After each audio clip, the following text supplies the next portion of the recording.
Hello అండి, నమస్తే, good morning అండి. So polity first year second year finish అయిపోయిందండి. ఇది హిస్టరీ అండి, ఫస్ట్ ఇయర్. ఓకేనా అండి. ఇందులో సిలబస్ ఏదో చూద్దామండి.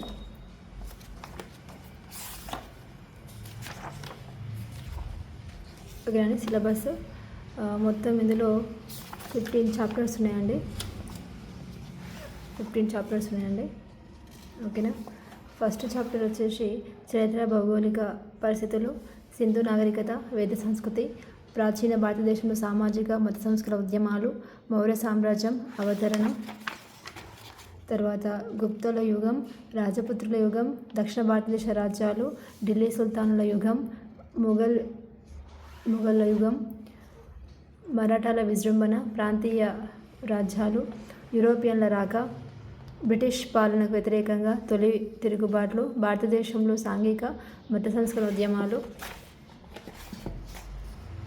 నెక్స్ట్ భారత ఉద్యమం తొలి దశ, జాతీయ ఉద్యమం మళ్ళీ దశ. సో ఇదంతా కూడా ఇంపార్టెంట్ టాపిక్స్ ఉన్నాయండి. మొత్తం కంటిన్యూషన్ స్కూల్ బుక్స్ అన్నీ కూడా. ఓకేనండి. So first year first history అండి. ఫస్ట్ చాప్టర్ చరిత్ర, భౌగోళిక పరిస్థితులు. ఓకే అండి. చరిత్ర, భౌగోళిక పరిస్థితులు. చరిత్ర, దాని ప్రాముఖ్యత, భారతదేశ భౌగోళిక లక్షణాలు, భారతదేశ చరిత్రపై భౌగోళిక అంశాల ప్రభావం, చారిత్రక ఆధారాలు, పురావస్తు ఆధారాలు, సాహిత్య ఆధారాలు. చరిత్ర, దాని ప్రాముఖ్యత.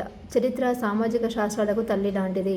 చరిత్ర అంటే రాజ్యాలు, రాజవంశాలకు చెందిన సంఘటనలు, తేదీల వర్ణన మాత్రమే కాదు. ఏంటి ఇక్కడ? రాజ్యాలు, రాజవంశాలకు చెందిన సంఘటనలు, తేదీల వర్ణన మాత్రమే కాదు. అంతకంటే సమాజం, మానవ పరిణామ క్రమాన్ని తీర్చిదిద్దిన అన్ని అంశాలను సమగ్రంగా వివరించింది చరిత్ర. ఏంటి ఇక్కడ? సమాజం, మానవ పరిణామ క్రమాన్ని తీర్చిదిద్దిన అన్ని అంశాలను సమగ్రంగా వివరించేదే చరిత్ర. కొంచెం వినండి ప్లీజ్, ఎందుకంటే అన్ని లింకప్ టాపిక్స్ చూసుకున్నా కూడా చాలా ఇంపార్టెంట్ అండి. ఫస్ట్ ఇయర్ మొత్తం కూడా, first year second year almost మొత్తం ఎక్కడ కూడా చేంజ్ వచ్చినట్టుగా నాకైతే అనిపించలేదండి. అన్ని లింకప్ టాపిక్సే ఉన్నాయి ఇందులో అయితే. సో మీరు ఒక్కసారి వినే ప్రయత్నం చేయండి. ఏముంది సిలబస్ అనేది తెలిసిపోతుంది కంప్లీట్గా. దీని అధ్యయనం అంటే లక్షల సంవత్సరాల మానవులు గత చిహ్నాలను తెలుసుకోవడమే. ఇప్పుడు లక్షల సంవత్సరాల మానవులు గత చిహ్నాలను తెలుసుకోవడమే చరిత్ర అంటే. ప్రజలు ఎక్కడ, ఎప్పుడు, ఏ విధంగా తమ సంస్కృతులను అభివృద్ధి పరుచుకుంటున్నారనే విషయాన్ని చరిత్ర తెలియజేస్తుంది. అనేక కారణాల దృష్ట్యా చరిత్ర అధ్యయనం అనేది నేడు ప్రాముఖ్యత కలిగిన అంశంగా చెప్పవచ్చు. ప్రస్తుతం మన సాంస్కృతిక మూలాలను చరిత్ర తెలియజేస్తుంది. ప్రస్తుతం ఏం చేస్తే ఇక్కడ మన సాంస్కృతిక మూలాలను చరిత్ర తెలియజేస్తుంది. ఆలోచించడం, అర్థం చేసుకోవడం, పరిశోధన వైఖరిని అలవర్చుకోవడం లాంటి జీవన నైపుణ్యాలను చరిత్ర మనకు అందిస్తుంది. హిస్టరీ, చరిత్ర అనే పదం హిస్టోరియా అనే గ్రీకు పదం నుండి పుట్టింది. హిస్టోరియా అంటే పరిశోధించడం, అన్వేషించడం, సత్యాన్ని వెలికి తీసేందుకు చేపట్టే విచారణ అని అర్థం. చరిత్రకు సంబంధించి అందరికీ ఆమోదయోగ్యమైన నిర్వచనం ఇంతవరకు లేదు. చరిత్రకారులు వివిధ కోణాల్లో చరిత్రను నిర్వచించారు. కాలక్రమంలో ప్రసిద్ధ చరిత్రకారులు చరిత్ర గురించి చెప్పిన కొన్ని నిర్వచనాలను మనం గమనించవచ్చు. చరిత్ర పితామహుడైన హెరోడోటస్, ఎవరైనా ఇక్కడ చరిత్ర పితామహుడు ఎవరు ఇక్కడ? హెరోడోటస్. క్రీస్తు పూర్వం 483 నుంచి 480 గతంలో మానవులు పొందిన వైఫల్యాలను గురించి కాకుండా మానవుడు వివిధ చర్యలను తెలిపేదే చరిత్ర.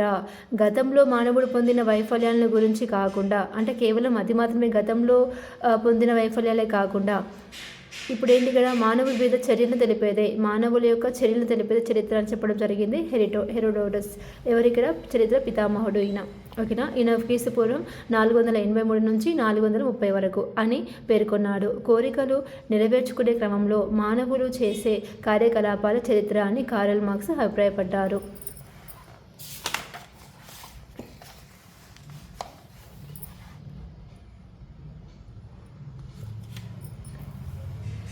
ప్రముఖ చరిత్రకారుడు E.H. కార్ చరిత్రకారునికి యథార్థాల మధ్య గల నిరంతరం సాగే ఏంటి ఇక్కడ? చరిత్రకారునికి యథార్థాల మధ్య గల నిరంతరం సాగే పరస్పర కార్య విధానం, గతానికి వర్తమానానికి నిరంతరంగా జరిగే అనంతమైన సంభాషణే అని చరిత్రను పేర్కొన్నాడు. మానవులు అనగారిక నుంచి నాగరిక వైపు మారే క్రమంలో జరిగిన అభివృద్ధియే చరిత్ర రచనలో ప్రధాన ఇతివృత్తమని జవహర్లాల్ నెహ్రూ అభిప్రాయం వ్యక్తం చేశాడు. ఏంటి ఇక్కడ? ఈయన పేర్కొన్నది ఏంటి ఇక్కడ? హెచ్సి కార్, ఓకేనా? ఈ హెచ్ కార్, ఓకేనా అండి? ఈ హెచ్ కార్ ఏం చెప్పింది ఇక్కడ మనకి? చరిత్రకారుడి యథార్థాల మధ్య గల నిరంతరం సాగే పరస్పర కార్యవిధానం, అలాగే గతానికి వర్తమానానికి నిరంతరంగా జరిగే అనంతమైన సంభాషణే అని పేర్కొన్నాడు. ఓకేనా? తర్వాత మానవులు, ఇప్పుడు జవహర్లాల్ ఏం చెప్పిండు అంటే మానవులు అనాగరికత నుంచి నాగరికత వైపు మారే క్రమంలో జరిగిన అభివృద్ధి చరిత్ర రచనలు ప్రధాన ఇతివృత్తం అని చెప్పింది జవహర్లాల్ నెహ్రూ. ఇతివృత్తం అని చెప్పింది ఎవరు ఇక్కడ? జవహర్లాల్ నెహ్రూ. ఈ విధంగా చూస్తే చరిత్ర అనేది అన్ని రకాల విజ్ఞానాలను తప్పనిసరి నేపథ్యంగా ఉంటుందనే విషయాన్ని మనం గమనించవచ్చు.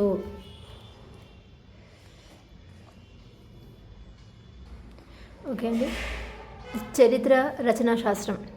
చరిత్ర రచన గురించి, ఇది రచన శాస్త్రం అనమాట. రచించడం. చరిత్ర రచన గురించి తెలిపే శాస్త్రమే చరిత్ర రచనా శాస్త్రం. ఏంటి ఇక్కడ? చరిత్ర రచన గురించి తెలిపే శాస్త్రమే చరిత్ర రచనా శాస్త్రం. అంటే ఇది చారిత్రక ఆలోచనల చరిత్ర ఏ విధంగా రాయబడింది అనే విషయాన్ని ఇది తెలియజేస్తుంది. సో చరిత్ర ఏ విధంగా రాయబడింది అనే విషయాన్ని రచనా శాస్త్రం తెలియజేస్తుంది. ఓకేనా? చారిత్రక ఆలోచన, చరిత్రకారుడు ఆ విషయాన్ని ఎందుకు ఎంచుకున్నాడు అనే విషయం ఇందులో దాగి ఉంటుంది. చరిత్రకారుడు చరిత్ర రచనకు ఉపక్రమించే క్రమంలో తప్పకుండా విషయ నిష్ఠతను పాటించాలి. వ్యక్తిగత అభిప్రాయాలకు ఎటువంటి ప్రభావాలకు లోను కాకుండా యథార్థ సంఘటనను ఉన్నది ఉన్నట్లుగానే చెప్పడం ద్వారా విషయ నిర్దిష్టతకు సాధించవచ్చు. ఓకేనా అండి? ఉన్నది ఉన్నట్లుగా చెప్పడం ద్వారా విషయ నిర్దిష్టను సాధించవచ్చు. గతకాలపు సంఘటనను న్యాయబద్ధంగా వ్యాఖ్యానించేందుకు ఆధారాలను ఉన్నత ప్రమాణాల దృష్ట్యా పరిశీలించాలి. నెక్స్ట్, చరిత్ర పరిధి. క్రీస్తు 18వ శతాబ్దం ప్రారంభం వరకు గత సంఘటనలను వివరించేందుకు చరిత్ర పరిమితమై ఉండేది. అయితే నేడు కాలం, ప్రాంతాలను ఆధారంగా చేసుకొని మానవుని కార్యకలాపాలను అధ్యయనం చేయడం వల్ల చరిత్ర పరిధి విస్తృతమైంది. మానవ ఆవిర్భావం నుంచి నేటి దాకా దీని పరిధి విస్తరించి ఉంది. చరిత్ర గత కాలంతో ప్రారంభించి వర్తమానాన్ని తయారు చేసి భవిష్యత్తుకు మార్గనిర్దేశకత్వం చేస్తుంది. ఏంటి ఇక్కడ? చరిత్ర ఏం చేస్తుంది? గతకాలంతో ప్రారంభించి వర్తమానాన్ని తయారు చేసి భవిష్యత్తును మార్గనిర్దేశకత్వం చేస్తుంది. భవిష్యత్తుకు. ఓకేనా? యుద్ధాలు, విప్లవాలు, సామ్రాజ్య ఔన్నత్య పతనాలు, చక్రవర్తుల దురదృష్టాలు, సామాజిక వ్యవస్థ పరిణామం, సామాన్యుల జీవితాలు చరిత్రకు ప్రధాన విషయాలు. అన్ని లక్షణాలు కలిగిన సమగ్ర శాస్త్రమే చరిత్ర. అన్ని విజ్ఞాన శాస్త్రాలు పాఠ్యాంశాలను కలుపుకొని ఉన్న చరిత్ర పరిధికి హద్దులు నిర్దేశించలేము.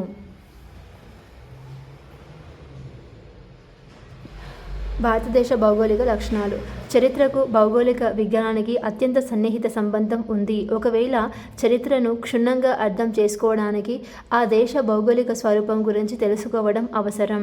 భారతదేశం భౌగోళిక వైవిధ్యం కలిగిన పురాతన భూభాగం.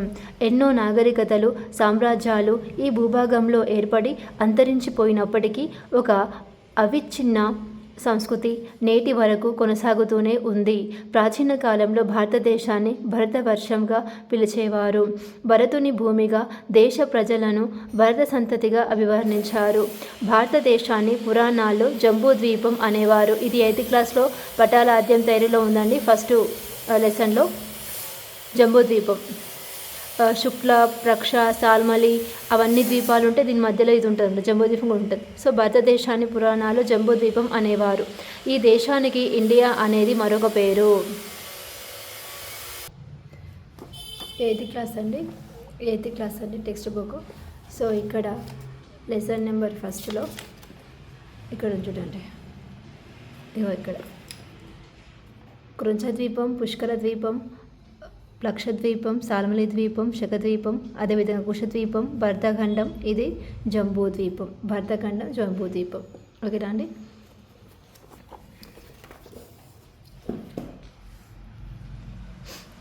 ఈ దేశానికి ఇండియా అనేది మరొక పేరు. సింధు నది ప్రవహిస్తున్న దేశం కాబట్టి దీన్ని సింధు దేశంగా గ్రీకులు, పారశీకులు వ్యవహరించారు.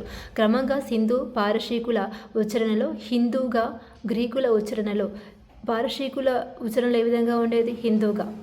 గ్రీకుల ఉచ్చారణలో ఏ విధంగా అయిందంట? ఇండుగా మారింది. కాల గమనంలో హిందుస్థాన్గా ఈ దేశం వ్యవహరించబడింది. గ్రీకులు అంటే మెయిన్ ఇక్కడ పారశీకులు, గ్రీకుల ఉచ్చారణ ఇందుగా మారింది. కాలగమనం అది ఏమైంది? హిందుస్థాన్గా పలవడం జరిగింది. నెక్స్ట్ ఇక్కడ భారతదేశం నైసర్గిక స్వరూపం. ఓకే అండి, ఇదంతా కూడా మ్యాప్ అండి. హిందూకుష్ పర్వతాలు ఇటు సైడ్, ఓకే, కారాకోరం, హిమాలయాలు, చైనా, టిబెట్, ఎవరెస్ట్, బ్రహ్మపుత్ర నది, బర్మా, తర్వాత గంగా మైదానం, గంగా, యమున, ఓకేనండి. తర్వాత ఇక్కడ సింధు నది, దాని యొక్క ఉపనదులు జీలం, చీనాబ్, రావి, సట్లెజ్, థారెడారి, ఆరావళి దగ్గర, తర్వాత థారెడారి, ఆరావళి పర్వతాలు. నెక్స్ట్ వింధ్య పర్వతాలు దక్షిణంనే నర్మదా పర్వతాలు ఇక్కడ నెక్స్ట్ ఏంది? సాత్పుర పర్వతాలు, తర్వాత తపతి, దక్కన్ పీఠభూమి అంతా కూడా, గోదావరి, నెక్స్ట్ తూర్పు కనుమలు, ఇది పీఠభూమి, ఇదంతా కూడా పరమటి కనుమలు, నీలగిరి కొండలు, ఓకేనా అండి, డౌన్కి నీలగిరి, కావేరి, ఓకేనా, ఇవన్నీ కూడా. సో బంగాళాఖాతం, అరేబియా మహాసముద్రం. నెక్స్ట్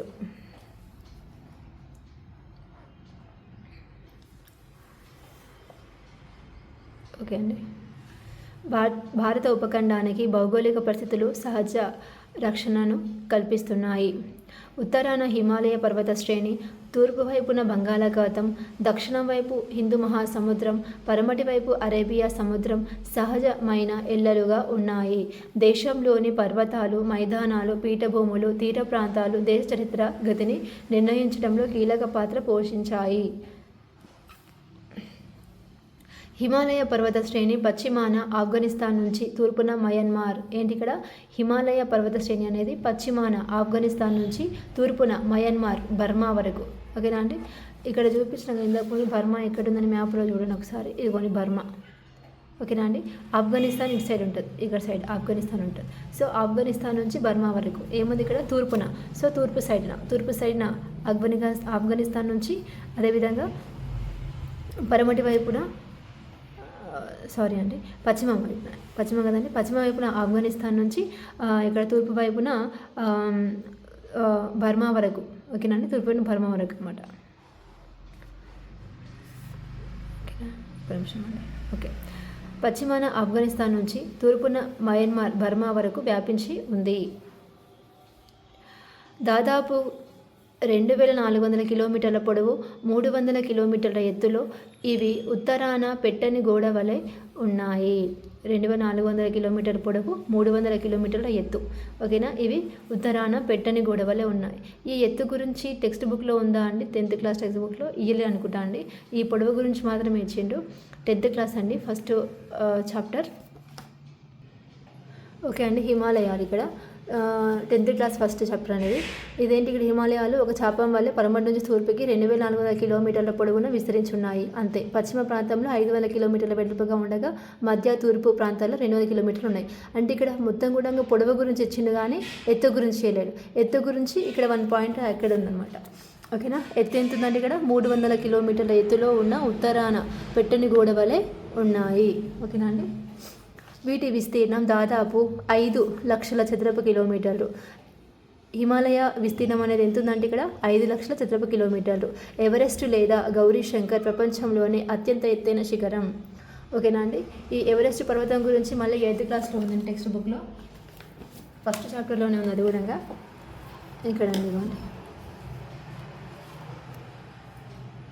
ప్రపంచంలోనే అత్యంత ముఖ్యమైన భౌగోళిక సర్వేక్షణను సాధారణ శకం 1802లో విలియం లాంప్టన్ ఆరంభించారు. దక్షిణంలో చెన్నై దగ్గర మొదలుపెట్టి ఉత్తరాన హిమాలయాల వరకు రేఖాంశాల పొడవును నిర్ణయించి వివిధ ప్రదేశాల ఎత్తులను నిర్ధారించాడు. ఈ సర్వేక్షణను సర్ జార్జ్ ఎవరెస్ట్ పూర్తి చేశారు, ఓకేనా అండి. సో ఈ విధంగా అనమాట ఎవరెస్ట్ గురించి అనమాట.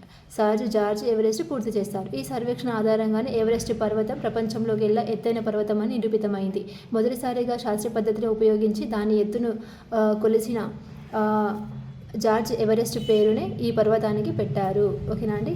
అన్ని సముద్రపు అన్ని ఎత్తులను సముద్ర మట్టం ఆధారంగా కొలుస్తారు కాబట్టి ఈ సర్వే చేయడం సముద్ర తీరమైన చెన్నైలో మొదలైంది.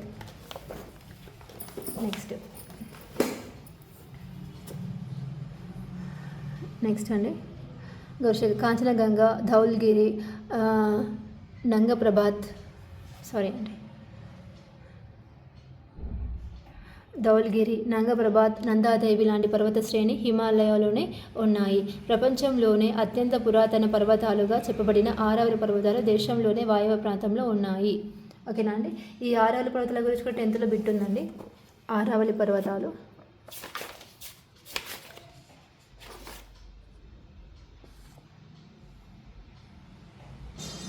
ఇదిగోండి. ఆరావళి పర్వతాలు వర్ష ప్రాంతంలో తాడేరారిలో ఉందన్నమాట. ఎక్కడుంది అంటే తాడేరారిలో ఉందన్నమాట.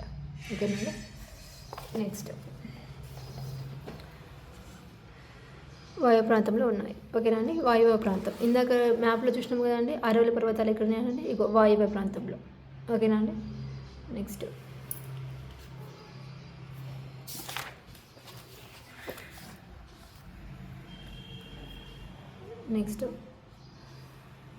దేశంలోని పీఠభూములను మాల్వా, చోటనాగపూర్, దక్కన్ పీఠభూములుగా వర్గీకరించారు. ఇది కూడా ఇంకా ఫస్ట్ చాప్టర్ అండి, 10th క్లాస్. ఓకేనా అండి. చోటనాగపూర్లో ఖనిజ సంపద ఎక్కువగా ఉందని చదువుతాం. మాల్వా పీఠభూమిలో మాల్వా పీఠభూమి, దక్కన్ పీఠభూములను వింధ్య సత్పుర పర్వతాలు వేరు చేస్తున్నాయి. మాల్వా పీఠభూమిని, దక్కన్ పీఠభూములను మాల్వా మరియు దక్కన్ పీఠభూములను వింధ్య సత్పుర పర్వతాలు వేరు చేస్తున్నాయి. దక్కన్ పీఠభూమికి 3 వైపులా సముద్రం ఆవరించి ఉండడం వల్ల ఇది ద్వీపకల్పంగా ఏర్పడింది. ఇగో ఇక్కడ అండి దక్కన్ పీఠభూమిలో. ఓకేనా అండి. ఇది 10th క్లాస్ అండి, పేజ్ నెంబర్ 9లో ఉంది. ఫస్ట్ లెసన్ ఇది. ఓకేనా అండి. ఇక్కడ ద్వీపకల్ప పీఠభూమిని ప్రధానంగా 2గా విభజిస్తారు. ఇవి మధ్య ఉన్నత భూములు మాల్వా పీఠభూములు, దక్కన్ పీఠభూములు. భారతదేశ భౌగోళిక పటంలో గంగా మైదానానికి దక్షిణాన, నర్మదా నదికి ఉత్తరాన ఉన్న మధ్య ఉన్నత భూములను గుర్తించండి. ఓకేనా అండి. ఈ విధంగా ఇక్కడ ఇస్తామన్నమాట. ఓకే. వీటికి వింధ్య శ్రేణులు సరిహద్దులుగా ఉన్నాయి. ఇక్కడేముందండి, ఒక నిమిషం. ఇక్కడేముందండి, ఇక్కడ దేశంలోని పీఠభూములను మాల్వా, చోటనాగపూర్, దక్కన్ పీఠభూములుగా వర్గీకరించారు. మాల్వా పీఠభూమి, దక్కన్ భూములను వింధ్య సత్పుర పర్వతాలు వేరు చేస్తున్నాయి. సో ఆ విధంగా ఇస్తామన్నమాట. ఓకేనా అండి. నెక్స్ట్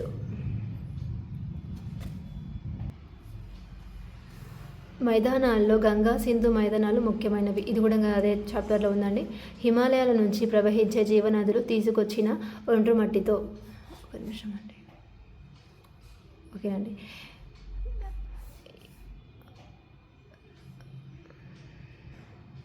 హిమాలయాల నుంచి ప్రవహించే జీవనదులు తీసుకొచ్చిన ఒండ్రు మట్టితో ఈ సారవంతమైన మైదానాలు ఏర్పడ్డాయి.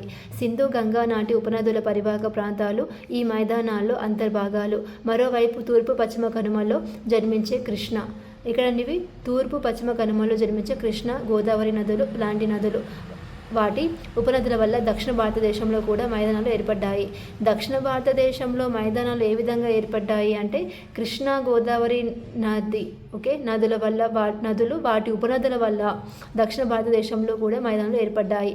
నదీ పరివాహక ప్రాంతాలతో పాటుగా దేశ వాయవ్య ప్రాంతంలో ఉన్న థార్ ఎడారిని ఒక ప్రత్యేక భౌగోళిక లక్షణంగా చెప్పవచ్చు.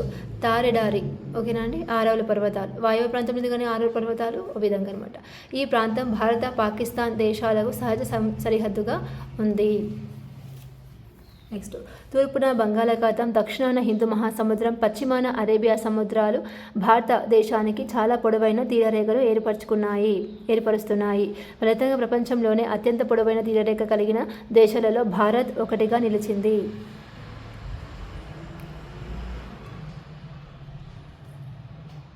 ఓకే అండి.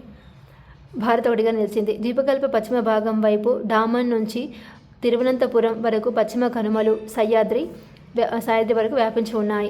ఉత్తర తీరాన కొంకన్ తీరమని, దక్షిణాన భాగాన్ని మలబార్ తీరమని వ్యవహరిస్తున్నారు. ఇక్కడ ఉత్తర తీరాన్ని కొంకన్ తీరమని, దక్షిణాన భాగాన్ని తీరంగా వ్యవహరిస్తున్నారు. పశ్చిమ కనుమలు దాదాపు 1600 కిలోమీటర్ల పొడవున మేర వ్యాపించి ఉన్నాయి. 1600 కిలోమీటర్ల పొడవున వ్యాపించి ఉన్నాయన్నమాట పశ్చిమ కనుమలు. వీటి సరాసరి ఎత్తు 900 నుంచి 1100 మీటర్లు. ఎత్తు ఎంత ఇక్కడ? 900 నుంచి 1600 మీటర్ల వరకు. మీటర్లు అండి, మళ్ళీ కిలోమీటర్లు కాదండి, మీటర్లు. ఓకేనా? ఒకవేళ ఆప్షన్స్లో కిలోమీటర్ ఇచ్చిందా మీటర్లు ఇచ్చిన చూసుకోవాలండి. ఓన్లీ ఇది మీటర్లే. ఓకేనా? వీటికి భిన్నంగా తూర్పు కనుమలు అవిచ్ఛిన్నంగా బంగాళాఖాతం వైపు ఉన్నాయి. ఇవి ఒరిస్సాలోని మహేంద్రగిరి, గంజాం జిల్లా నుంచి తమిళనాడులోని కన్యాకుమారి వరకు వ్యాపించి ఉన్నాయి. ఈ కనుమలు ఎన్నో చిన్న పెద్ద నదులకు జన్మస్థానాలుగా ఉన్నాయి. నెక్స్ట్, భారతదేశ చరిత్రపై భౌగోళిక అంశాల ప్రభావం. భారత ఉపఖండం భౌగోళిక పరిస్థితుల్లో గొప్ప వైవిధ్యం ఉంది. ఇది భారతదేశ చరిత్రను ఎంతగానో ప్రభావితం చేశాయి. రాజకీయ సరిహద్దుల్ని, సామాజిక స్థితిగతుల్ని, జాతి విస్తరణను ఈ భౌగోళిక పరిస్థితులే నిర్దేశిస్తాయి. ఉత్తరాన హిమాలయాలు, మిగిలిన 3 వైపుల సముద్రాలు సువిశాల భారతదేశానికి సరిహద్దులుగా ఉండటంతో ఇది ఒక ప్రత్యేక భౌగోళిక ప్రాంతంగా ఏర్పడింది. ఈ భౌగోళిక పరిధిలో ఉండడం వల్ల తామంతా ఒకటనే భావన, ఇది తమ మాతృదేశమని ప్రజలు భావించారు. భారతీయుల్లో ఐక్యతకు దోహదం చేశాయి. ఇవి భారతీయ సంస్కృతికి ఒక ప్రత్యేక స్వరూపాన్ని ఇవ్వగలిగాయి.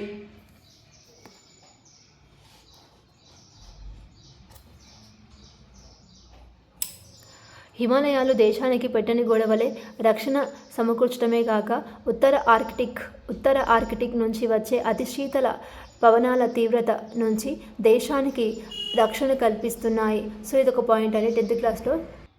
ఇక్కడ ఏంటండి, ఇక్కడ ఉత్తర ఆర్కిటిక్ నుంచి వచ్చే అతి శీతల పవనాల తీవ్రత నుంచి దేశానికి రక్షణ కల్పిస్తున్నాయి. ఇక్కడ ఉత్తర ఆర్కిటిక్ అనేది మెన్షన్ అనమాట. ఓకేనా? పేరు చేంజ్ అనమాట ఇక్కడ, అంతే. ఇక్కడ ఏముందంటే, ఇక్కడ చూడండి, హిమాలయాల వల్ల శీతస్థితి అనేక విధాలుగా ప్రభావితం అవుతుంది. ఇవి భారతదేశ ఉత్తర సరిహద్దుల్లో రక్షణ కవచాలుగా ఉండి తీవ్ర చలికాలంలో మధ్య ఆసియా నుంచి వచ్చే చల్లటి గాలులను అడ్డుకుంటాయి. సో మనకి మధ్య ఆసియా గాలులు అనేది మాత్రమే బాగా మనకు తెలుసు అనమాట. సో ఇది ఉత్తర ఆర్కిటిక్ అనేది కొంత అంటే ఇది మనం చదవలేమన్నమాట ఇప్పటివరకు కూడా. సో ఇలా ఇచ్చే ఛాయిస్ ఉంటే బిట్టు మిస్ అవుతుంది కదా అండి. సో ఆ విధంగా నాలాంటి వాళ్ళు అయితే ఖచ్చితంగా మళ్ళీ మిస్ చేసుకుని వస్తారండి. ఓకేనా? ఓకే, మీలాంటి ఇంటెలిజెన్స్ ఖచ్చితంగా పెట్టాలండి ఇదంతా కూడా. సో ఆ విధంగానే జస్ట్ వర్డ్ చేంజ్ అయినందుకు ఏ విధంగా ఉంది టెక్స్ట్ బుక్ 10th క్లాస్లో, అదేవిధంగా ఇంటర్లో అని చూపించడం అండి, అంతే ఇక్కడ. ఓకేనండి. నెక్స్ట్, ఉత్తర ఆర్కిటిక్ నుంచి వచ్చే అతి శీతల పవనాల తీవ్రత నుంచి దేశానికి రక్షణ కల్పిస్తున్నాయి. హిమాలయాలు లేనట్లయితే ఉత్తర భారతదేశం ఒక శీతల ఎడారిగా మారి ఉండేది. ఓకేనా? హిమాలయాలు లేకపోతే ఏమవుతుండే? ఒక శీతల ఎడారిలో మారి ఉండేదంట. భారతీయ మత సారస్వతాల్లో ఈ పర్వతాలు ఒక ప్రత్యేక స్థానాన్ని పొందాయి. కాబట్టి ఇవి జాతీయ పర్వత శ్రేణిగా భారతీయుల మనస్సుల్లో ప్రత్యేక స్థానాన్ని పొందాయి. ఉత్తరాన పెట్టని గోడ వలె ఉండి విదేశీ దండయాత్రల నుంచి దేశానికి రక్షణ కల్పిస్తున్నాయి. అయితే ఇవి బాహ్య ప్రపంచంతో సంబంధాలు లేకుండా చేయలేదు. ఖైబర్ బోలాన్ లాంటి కనుమల ద్వారా పశ్చిమ మధ్య ఆసియా దేశాలతో మన దేశానికి అనేక వేల సంవత్సరాల ద్వారా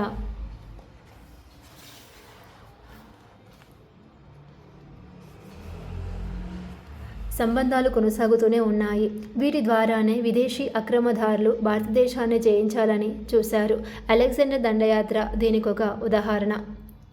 ఎప్పుడు వచ్చినని అలెగ్జాండర్ అనేది ఏ ఇయర్లో వచ్చిండో కమెంట్ బాక్స్లో చెప్పండి.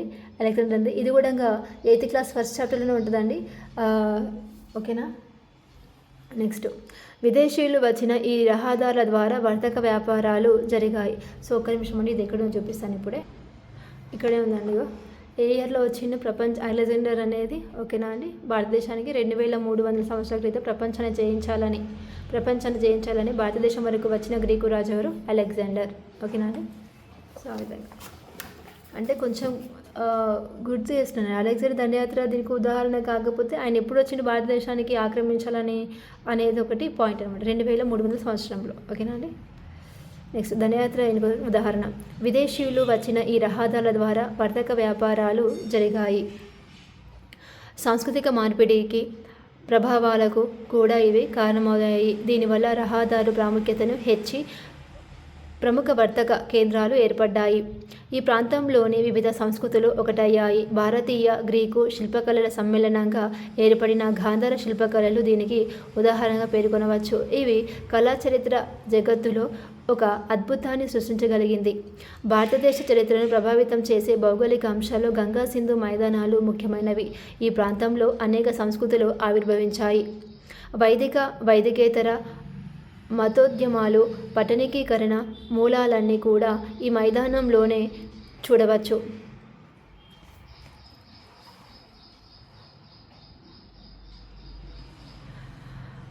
మౌర్యులు, గుప్తులు లాంటి ఎన్నో సామ్రాజ్యాలు విజృంభణకు ఈ ప్రాంతం నిలయమైంది.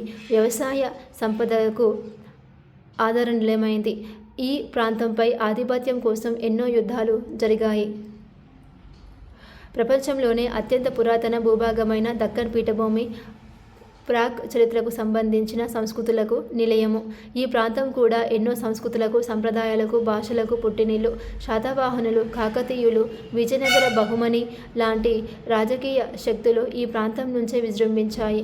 ఈ ప్రాంతంలో నిక్షిప్తమైన బంగారు, వజ్రాలు, ఇతర అమూల్యమైన సంపదల కోసం అనేక రాజవంశాలు యుద్ధాలు చేశాయి. వింధ్య పర్వత శ్రేణి దక్షిణ, ఉత్తర భారతదేశాల మధ్య సంబంధ బాంధవ్యాలు ఏర్పడేందుకు కారణమైంది. అందుకే దక్కన్ పీఠభూమి దక్షిణ, ఉత్తర దేశ సంస్కృతుల కలయిక ప్రదేశంగా ప్రాముఖ్యతను సంతరించుకుంది. పశ్చిమ కనుమలు మహారాష్ట్రకులు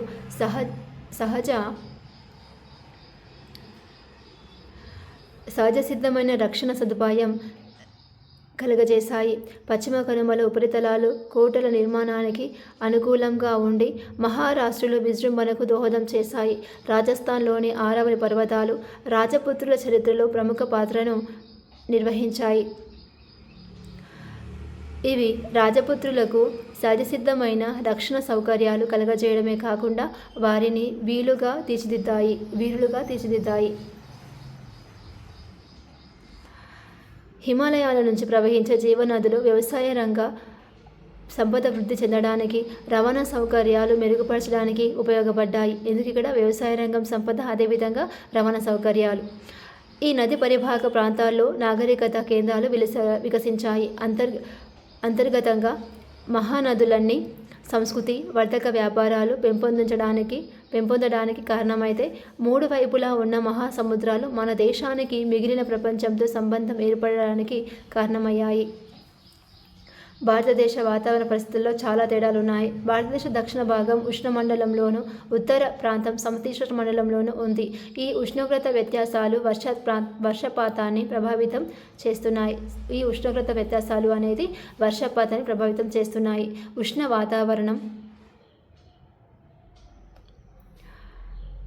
వాతావరణం కంటే శీతల సమశీతోష్ణ వాతావరణంలోనే దేశవాసులు ఎక్కువ సమయం శ్రమించగలుగుతారు. దీనికి కారణంగా రాజపుత్రులు, సిక్కులు, మరాఠాలు తమ పరాక్రమాన్ని, ధైర్య సాహసాల్ని చూపగలిగారు.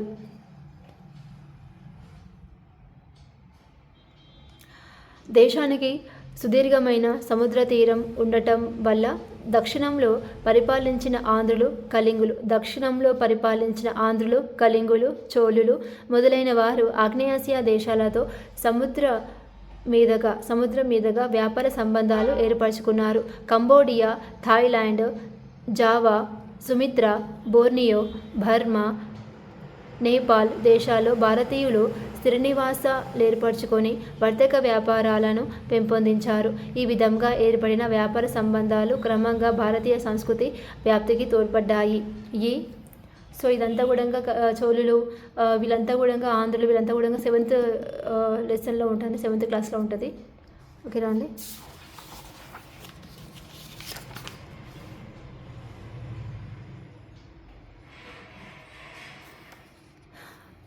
విధంగానే బౌద్ధమతం ఆగ్నేయాసియాలో వ్యాపించగలిగింది.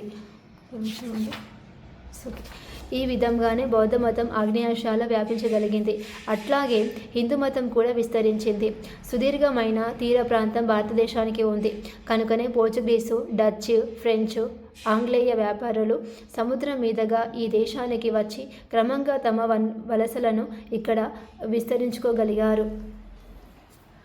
భౌగోళిక ఐక్యత భారత సమాజాన్ని, సంస్కృతిని పరిరక్షిస్తూ భారత సమైక్యతను తార్కాణంగా నిలిచింది. ఎన్నో విధానాలైన ఒడిదుడుకులు, అవాంతరాలు ఎదురైన ఈ భౌగోళిక పరిస్థితులే మనకు అండగా నిలిచి ప్రోత్సాహాన్ని, స్ఫూర్తిని ఇవ్వగలిగాయి. మనల్ని ఒకటిగా చేసి మన చరిత్రకు ఒక విశిష్ట స్థానాన్ని కల్పించాయి. ఒక్క మాటలో చెప్పాలంటే భౌగోళిక అంశాలు భారతదేశ చరిత్రనే కాకుండా భారతీయుల ఆలోచనలు కూడా తీర్చిదిద్దాయి. భిన్నత్వంలో ఏకత్వం, యూనిటీ ఇన్ డైవర్సిటీ.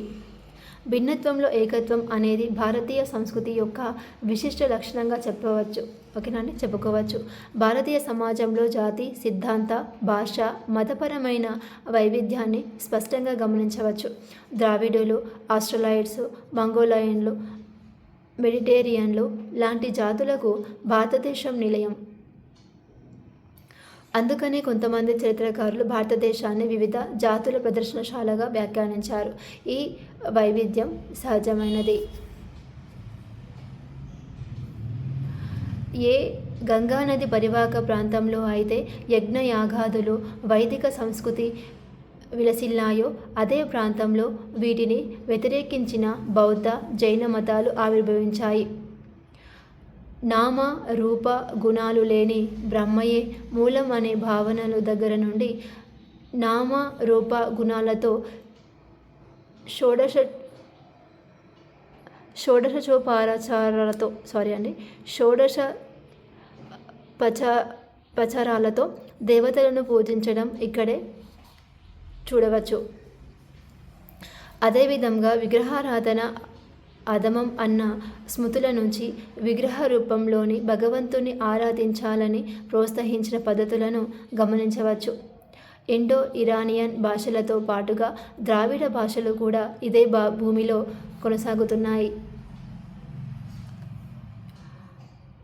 నాట్యం, సంగీతం, వాస్తు నిర్మాణం, ఆహారం, ఆచార వ్యవహారాలు ప్రాంతం నుంచి ప్రాంతానికి మారుతూ ఉంటాయి. ఇవన్నీ కూడా వైవిధ్యానికి నిదర్శనాలు. ఓకే అండి. అయితే భారతదేశంలో ఏకత్వాన్ని కూడా గమనించవచ్చు. ఈ భూభాగాన్ని భారతదేశం లేదా భరతవర్ష అని ఇక్కడ సంతతి వారందరికీ భారతీయులని వ్యవహరించడంలోనే ఏకత్వాన్ని గమనించవచ్చు. సంస్కృత భాషను గౌరవించటం, త్రిమూర్తి భావన, బ్రహ్మ, విష్ణు, మహేశ్వరులు, నదులను ఆరాధించటం వంటివి కన్యాకుమారి నుంచి హిమాలయ, అసేతు హిమాచలం వరకు ఉన్నాయి. అసేతు హిమాచలం అన్న భావనే భారతదేశం ఒక్కటే అని చెప్పడానికి తోడ్పడుతోంది. ఈ దేశంలో శాంతి, పరమత, సహనాన్ని కాపాడేందుకు ప్రజలు ఎల్లవేళలా ప్రశ్నిస్తూ ఉంటారు. ఈ దేశంలో భాషకు, భావాలకు, ఆచారాలకు, మతాలకు సంబంధం లేకుండా అందరూ భారతీయులే. హమారా భారత్ మహాన్, నా భారతదేశం గొప్పది అనేది భారతీయులందరి నినాదం. భారతదేశంలో వ్యాపించిన కేదార్నాథ్, బద్రీనాథ్, ద్వారకా, పూరి మరియు రామేశ్వరం మొదలగు పుణ్యక్షేత్రాల్లో కూడా మతపరమైన ఏకత్వాన్ని గమనించవచ్చు. ఇవే కాకుండా ప్రజలు వారి మత సంస్కృతులతో సంబంధం లేకుండా, ఎటువంటి ఆంక్షలు లేకుండా జాతీయ స్మారకాలను దర్శించడానికి కూడా గమనించవచ్చు. భారతీయ సంస్కృతి సంప్రదాయం ప్రత్యేకమైనది. మౌలికమైన సాంస్కృతిక మరియు సామాజిక విలువలు కొద్దిపాటి మార్పులతో నేటికి కొనసాగుతూనే ఉన్నాయి. దేశంలో ఇప్పటికీ ధర్మ, కర్మ లాంటి భావనలే చాలా వరకు సామాజిక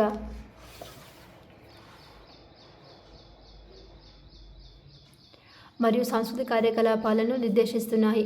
ప్రజలందరూ ప్రేమాభిమానాలు, సామరస్యంతో కలిసి ఉండడమే జీవిత సారం అనే సందేశాన్ని భిన్నత్వంలో ఏకత్వం అనే భావన తెలియజేస్తుంది. చారిత్రక ఆధారాలు. చరిత్ర రచనకు ఉపయోగించే సమాచారాన్ని చారిత్రక ఆధారాలు అని అంటారు. వీటిని ప్రాథమిక ఆధారాలు మరియు ద్వితీయ ఆధారాలు అని 2 రకాలుగా వర్గీకరించవచ్చు. ప్రాధాన్యత క్రమంలో మొదటగా ప్రాథమిక ఆధారాలు, తరువాత ద్వితీయ ఆధారాలను పరిగణలోకి తీసుకుంటాయి. ప్రాథమిక ఆధారాలు అనేవి సంఘటనతో ముడిపడినవి కానీ ఆ కాలానికి చెందినవి కానీ అయి ఉంటాయి. ఏంటి ఇక్కడ ప్రాథమిక ఆధారాలు ఏంటి ఇక్కడ అనేవి సంఘటనతో కానీ లేదా ముడిపడినవి కానీ ఆ కాలానికి చెందినవి కానీ ఉంటాయన్నమాట.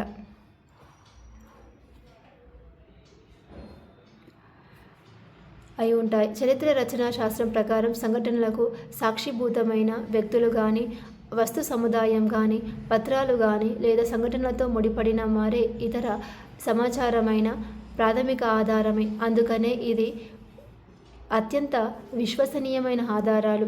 ప్రాథమిక ఆధారాల కంటే ఆధారాల నుంచి సేకరించిన సమాచారం కానీ వాటిని ఉదాహరిస్తూ చేసిన రచనలు కానీ ద్వితీయ ఆధారాలు. అంటే ఈ ప్రాథమిక ఆధారాల నుంచి సేకరించిన సమాచారం అంతా ఇన్ఫర్మేషన్ ద్వారా వాటిని ఉదాహరిస్తూ చేసిన రచనలు ఓకేనా, వాటి ద్వారా చేసిన రచనలు కానీ ద్వితీయ ఆధారాలు అనమాట.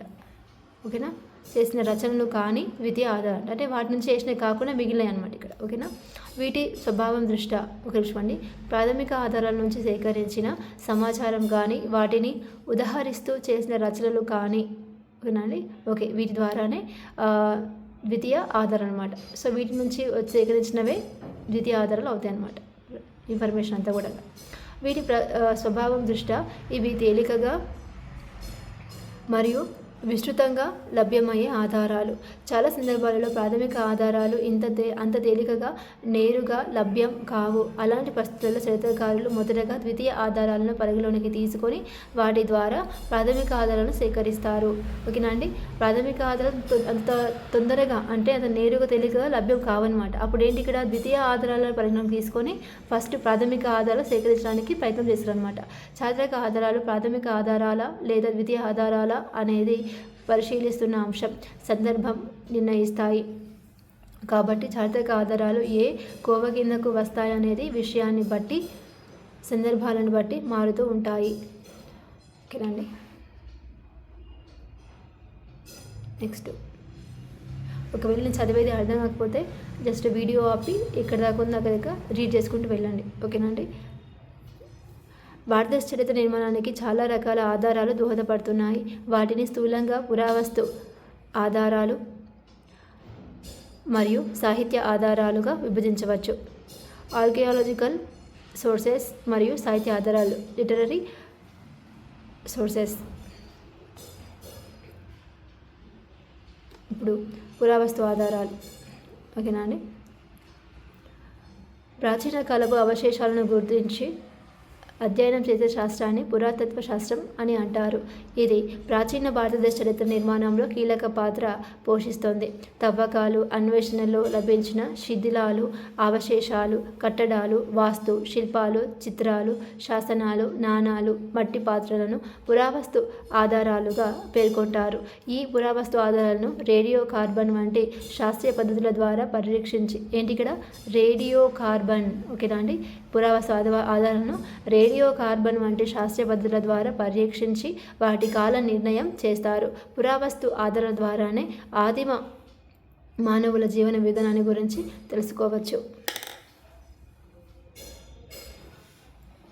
భారతదేశంలో పురావస్తు పరిశోధనకు జాతీయ స్మారక భవనాల పరిరక్షణకు సంరక్షణకు భారత పురావస్తు శాఖ ASI బాధ్యత వహిస్తుంది. దీన్ని 1861లో అలెగ్జాండర్ కన్నింగ్హామ్ ఏర్పరిచాడు. ఆయనే ఈ సంస్థకు మొట్టమొదటిగా డైరెక్టర్ జనరల్గా పనిచేశాడు. ఈ సంస్థ వివిధ ప్రాంతాల్లో అన్వేషణ జరిపి తవ్వకాలను చేపట్టి వివిధ ఆధారాలను చరిత్ర పునర్నిర్మాణానికి అందించగలిగింది. ఉదాహరణకు హరప్పా, మొహంజదారో ప్రదేశాల్లో జరిపిన త్రవ్వకాలు ఫలితంగా సింధు లోయ నాగరికత ప్రపంచానికి పరిచయం చేయబడింది.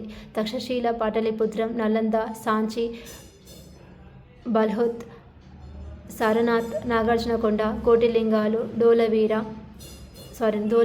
దైమాబాద్ మరియు మధుర ప్రాంతాల్లో తవ్వకాలు జరిగాయి. ఇవే కాకుండా మిగతా ప్రదేశాల్లో కూడా భారత పురావస్తు శాఖ తవ్వకాలు చేపడుతోంది. ఇవే కాకుండా కట్టడాలు అనగా వాస్తు శిల్పాలు, చిత్రాలు, మృణ్మయ పాత్రలు, శాసనాలు, నాణాలు చరిత్ర పునర్నిర్మాణానికి ఏ విధంగా ఉపయోగపడతాయో పరిశీలిద్దాం.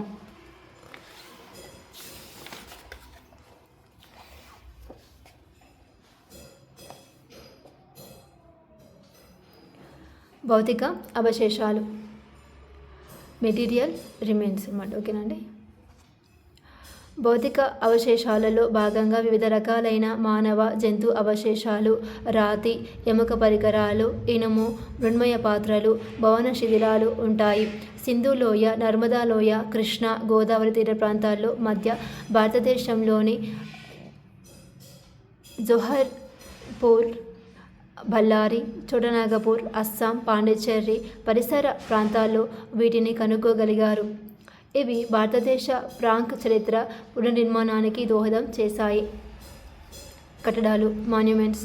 భారతదేశం ప్రాచీన కాలం నుంచి వాస్తు సంపదకు పెట్టింది పేరు. దీన్ని హిందూ, బౌద్ధ, జైన, ఇండో ఇస్లామిక్ ఆధునిక వాస్తుగా పేర్కొనవచ్చు. ఈ కట్టడాలు ప్రాచీన, మధ్య, ఆధునిక కాలాలకు సంబంధించినవి.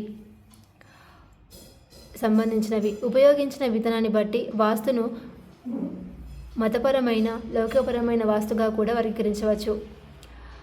ఇందుకు ముఖ్య కారణం వీటిని నిర్మించిన విధానాలే. ఇవి కూడా ఆ కాల పరిస్థితుల ప్రతిబింబాలే.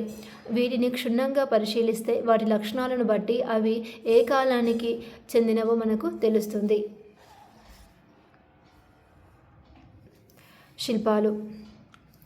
సింధు లోయ నాగరికత కాలం నుంచి నేటి వరకు మనకు అనేక రకాలైన శిల్పాలు లభ్యమయ్యాయి. వీటిని వివిధ రకాలైన పదార్థాలతో తయారు చేశారు. శిల్పాల తయారీ విధానం, లక్షణాలు ఆ కాల పరిస్థితులను ప్రతిబింబిస్తాయి. చిత్రాలు. మొదటి నుంచి భారతదేశంలో చిత్రకళ ప్రాముఖ్యతను సంతరించుకుంది. ప్రాక్ చరిత్రకు సంబంధించిన ప్రాక్ చారిత్రక చిత్రాలు మనకు లభించాయి. అలాగే క్రీస్తుపూర్వం 2వ శతాబ్దం నుంచి నేటి వరకు అనేక ప్రదేశాల్లో కుడ్య చిత్రాలు, లఘు చిత్రాలు, వస్త్రంపై చిత్రాలు మొదలైనవి లభ్యమయ్యాయి. ఓకేనండి. ప్రీ హిస్టారికల్ పెయింటింగ్స్, ప్రాక్ చారిత్రక చిత్రాలు. ఓకేనా. వస్త్రంపై చిత్రాలు, కన్వాస్ పెయింటింగ్స్.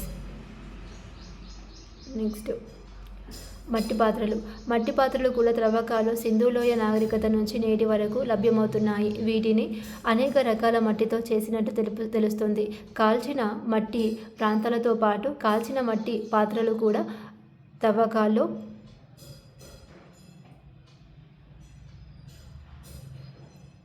ఇక్కడ పాత్రలతోనే కదా. ఓకే. కాల్చని మట్టి పాత్రలతో పాటు కాల్చిన మట్టి పాత్రలు కూడా తవ్వకాలు లభ్యమయ్యాయి. వీటిపై మెరుగులు, పాలిష్ పెట్టేవారు. కొన్ని రకాలైన మట్టి పాత్రలపై బొమ్మలను కూడా చిత్రించారు. వీటిలో కొన్నింటి మీద విదేశీ ప్రభావం కూడా కనిపిస్తుంది. దీనికి నాగార్జునకొండ, పాండిచ్చేరిలోని దొరికిన మట్టి పాత్రలే నిదర్శనం. ఓకేనా. ఎందుకు ఇక్కడ విదేశీ ప్రభావం కనిపించింది? ఎక్కడ అంటే నాగార్జునకొండ, అదేవిధంగా పాండిచ్చేరిలో. నెక్స్ట్ భారతదేశంలో లభ్యమైన మట్టి పాత్రలు అనేక రూపాల్లో, పరిణామాల్లో చిన్న పెద్ద ఉన్నాయి. ఇలాగే రకరకాలైన మట్టి పూసలు అనేక రంగుల్లో, పరిణామాల్లో లభించాయి. వీటి వల్ల ఆ కాలంలో అలంకరణకు ఉన్న ప్రాముఖ్యం అర్థమవుతుంది. నెక్స్ట్ పైన చెప్పిన వాస్తు, శిల్ప, చిత్రకళలు ఆయా కాలాల ప్రతిబింబాలు. అవి ప్రస్ఫుటంగా ఆ కాలపు అభిరుచులను, తత్వాలను, పరిస్థితులను తెలియజేస్తాయి. కళాకారులు కూడా అప్పటి సంఘంలో నివసించే మనుషులు కాబట్టి ఆనాటి పరిస్థితులు స్పష్టంగా తమ కళ ద్వారా తెలుపగలిగారు. అందుకే ఈ కళలు చరిత్రకు ఆధారాలు కాగలిగాయి. ఈ విధంగా పురాతత్వ శాస్త్రం వెలికి తీసిన అనేక ఆధారాలు సహాయంతో చరిత్ర నిర్మాణం జరుగుతోంది. నెక్స్ట్ శాసనాలు. పురావస్తు శాసనాలు అత్యంత విశ్వసనీయమైనవి మరియు ముఖ్యమైనవి శాసనాలు. ఇవి చరిత్రకు సంబంధించిన వాస్తవాలను అందిస్తాయి. శాసనాల అధ్యయనాన్ని ఎపిగ్రఫీ అని అంటారు. శాసనాల అధ్యయనాన్ని ఎపిగ్రఫీ అని అంటారు. శాసనాలను రాళ్లపైన, స్తంభాలపైన, భవనాల గోడలపైన, దేవాలయ గోడలపైన గమనించవచ్చు. ఇవే కాకుండా ముద్రికలపైన, రాగి రేకులపైన తామ్ర శాసనాలు కూడా శాసనాలను లిఖించడం జరుగుతుంది. వివిధ ప్రయోజనాల కోసం శాసనాలు వ్రాయబడతాయి. శాసనాల్లో తెలిపిన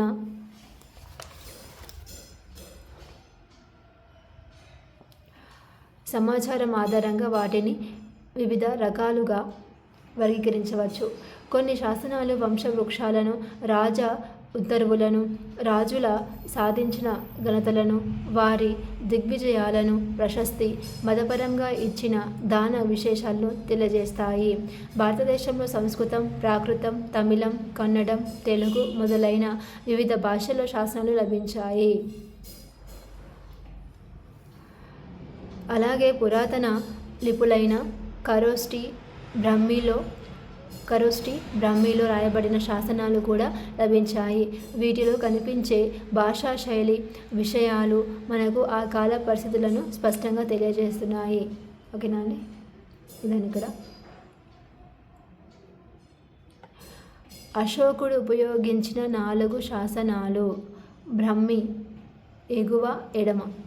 ఓకేనా అండి? సో ఇది ఖరోష్ఠీ కుడి ఎగువ, ఇది ఖరోష్ఠీ అంట. నెక్స్ట్ గ్రీకు దిగువ ఎడమ, ఇది గ్రీకు. సో కొంచెం ఇది ఇంగ్లీష్ వర్డ్స్ లానే కనిపిస్తుంది. ఓకేనా అండి? గ్రీకు. అరామిక్ కుడి ఎడమ, ఇది మనుషులు జస్ట్ ఇట్లా బొమ్మలాగా గీస్తాం కదండి, పైది అది ఇట్లా సేమ్ ఇట్లానే కనిపిస్తుంది, జస్ట్ లైక్ దట్. సో ఓకేనా అండి? నెక్స్ట్ ఓకేనా అండి? Greek, Aramaic. ఓకేనా? ఖరోష్ఠీ, బ్రాహ్మీ. నెక్స్ట్ భారతదేశంలో మొదటి శాసనాలుగా సింధు నాగరికత కాలం నాటి ముద్రికలను చెప్పుకోవచ్చు. ఓకేనా అండి? భారతదేశంలో మొదటి శాసనాలుగా సింధు నాగరికతను చెప్పుకోవచ్చు అనమాట. నెక్స్ట్ అండి. ఓకే, ఇవి క్రీస్తుపూర్వం 2500 సంవత్సరాల కాలం నాటివి. అయితే వీటిలోని లిపిని ఇంతవరకు కనుగొనలేకపోవడంతో వాటిని పూర్తి స్థాయి శాసనాలుగా పరిగణించలేకపోతున్నాం. భారతదేశంలో మొదటిసారిగా అధిక సంఖ్యలో లభ్యమైన శాసనాలు అశోకునివి. భారతదేశంలో మొదటిసారిగా లభ్యమైన శాసనాలు ఎవరి అంటే అశోకునివి.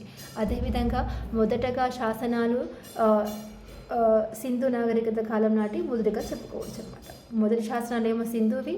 అదేవిధంగా భారతదేశంలో మొదటిసారిగా అధిక సంఖ్యలో లభించిన శాసనాలు ఎవరి అంటే అశోకుని. అతడు వేయించిన రాతి శాసనాలు నేటి వరకు కూడా పదిలంగా ఉన్నాయి. ఇతని శాసనాలు చాలా వరకు ఎడమ నుంచి కుడివైపునకు రాసి ఉన్న బ్రాహ్మీ లిపిలో లభ్యమయ్యాయి. మరికొన్ని కుడి నుండి ఎడమకు రాసిన ఖరోష్ఠీ లిపిలో దొరికాయి. ఏంటి ఇక్కడ? ఎడమ నుంచి కుడికి. సో సాధారణంగా మనం ఎడమ నుంచి కుడికి రాస్తాం కదండి. సో బ్రహ్మలిపిలో లభ్యమయ్యాయి. తర్వాత కుడి నుంచి ఎడమకు, సో లెఫ్ట్ హ్యాండర్స్ ఎవరైనా ఉంటారు కదండి. సో ఆ విధంగా అనమాట. ఇక్కడ కుడి నుంచి ఎడమకు రాసిన ఖరోష్ఠీ లిపిలు దొరికాయి. ఈ శాసనాలను మొదటగా పరిష్కరించిన వ్యక్తి జేమ్స్ ప్రిన్సెప్. ఇతను ఏసియాటిక్ సొసైటీ ఆఫ్ బెంగాల్ జర్నల్కు సంపాదకుడు. ఇతనే బ్రాహ్మీ మరియు ఖరోష్ఠీ లిపులను కనుగొన్నాడు. వీటితో పాటు అనేక శాసనాలు పేర్కొనదగినవిగా ఉన్నాయి. వాటిలో ముఖ్యమైనవి కరవేలుని. ఇవి మరికొన్ని శాసనాలు అన్నమాట. ఇవన్నీ ఆల్రెడీ 7th కొన్ని చోట్ల 6th ఇవన్నీ ఉన్నాయన్నమాట. ఒక్కసారి చూడండి. ఓకేనా? ఇక్కడ కరవేలుని హాదిగుంప శాసనం, రుద్రదాముని గిర్నార్ జునాగర్ శాసనం, గౌతమి బాలశ్రీ వేయించిన నాసిక్ శాసనం, సముద్రగుప్తుని అలహాబాద్ స్తంభ శాసనం, పశ్చిమ చాళుక్య రాజైన 2వ పులకేశి గొప్పతనాన్ని పేర్కొని ఐహోల్ శాసనం, మొదటి పరాంతకుని ఉత్తర మేరు శాసనం, గణపతి దేవుని మోటుపల్లు అభయ శాసనం. ఇవే కాకుండా ఎన్నో రాతి, స్తంభ మరియు తామ్ర శాసనాలు చరిత్రకు సంబంధించిన ఎంతో విలువైన సమాచారాన్ని అందిస్తున్నాయి. నెక్స్ట్ తాళపత్ర గ్రంథాలు కూడా చరిత్ర నిర్మాణానికి తోడ్పడతాయి. గుజరాత్లోని జైనతాళపత్ర గ్రంథాలు చిత్రాలను కూడా గీశారు. అలాగే మొఘలుల కాలానికి చెందిన అక్బర్నామా, బాబర్నామాల గుడ్డపై రాసినవి. ముస్లిం రాజులు కూడా అనేక శాసనాలను వేయించారు. ఈ విధంగా వంశచరిత్రను రాజకీయ, పరిపాలన, సామాజిక, ఆర్థిక, మత విషయాలను శాసనాలు తెలియజేస్తున్నాయి. నెక్స్ట్ అండి నాణాలు. ఓకేనా. నా రీడింగ్ నచ్చకపోతే కొంచెం వీడియో స్టాప్ చేసి చదువుకోండి మీరే, ఓకేనా. ఎందుకంటే అర్థం కానీ లేదు, ఆల్రెడీ మొత్తం రిపీట్ అయినవి ఉన్నాయి కాబట్టి ఒక్కసారి మళ్ళీ ఫోకస్గా చూసుకోండి, క్లారిటీగా ఉండడానికి. ఎగ్జామ్లో వచ్చే ఛాన్సెస్ ఉంటాయి కదండి, అందుకని. నాణాలు. చారిత్రక ఆధారాలు నాణాలు ముఖ్యమైనవి. నాణాలను అధ్యయనం చేసే శాస్త్రాన్ని న్యూమిస్మాటిక్ అని అంటారు. నాణాలను భూమిలో నుంచి తవ్వకాల ద్వారా కానీ భూ ఉపరితలం పైన నుంచి కానీ సేకరిస్తారు. నాణాలను సాధారణంగా బంగారు, వెండి, కంచు, మిశ్రమ లోహాలతో తయారు చేస్తారు. నాణాలపై అనేక రకాలైన బొమ్మలు, దేవతా ప్రతిమలు, రాజుల ప్రతిమలు, వారి పేర్లు, తేదీలను కూడా ముద్రించేవారు. ఇప్పుడు మన దగ్గర ఉన్న కాయిన్స్ ఉంటుంది అంతే కదండి, డేట్ ఉంటుంది కదండి. 1 రూపీ అయితే కింద ఏ డేట్ రోజు ఏ ఇయర్లో విడుదలైంది. సో ఓకేనా, 5 రూపీస్ కాయిన్ మీద ఏ ఇయర్లో ఉంటుంది, ఓకేనా. ఆ విధంగా అనమాట. ఇక్కడ ఏంటి, పేర్లు, తేదీలను కూడా ముద్రించేవారు. ఇవి దొరికిన ప్రదేశాన్ని బట్టి అవి చలామణిలో ఉన్న ప్రాంతాలను, పరోక్షంగా ఆ రాజ్య సరిహద్దులను కూడా సూచిస్తాయి. అవి ఏ కాలానికి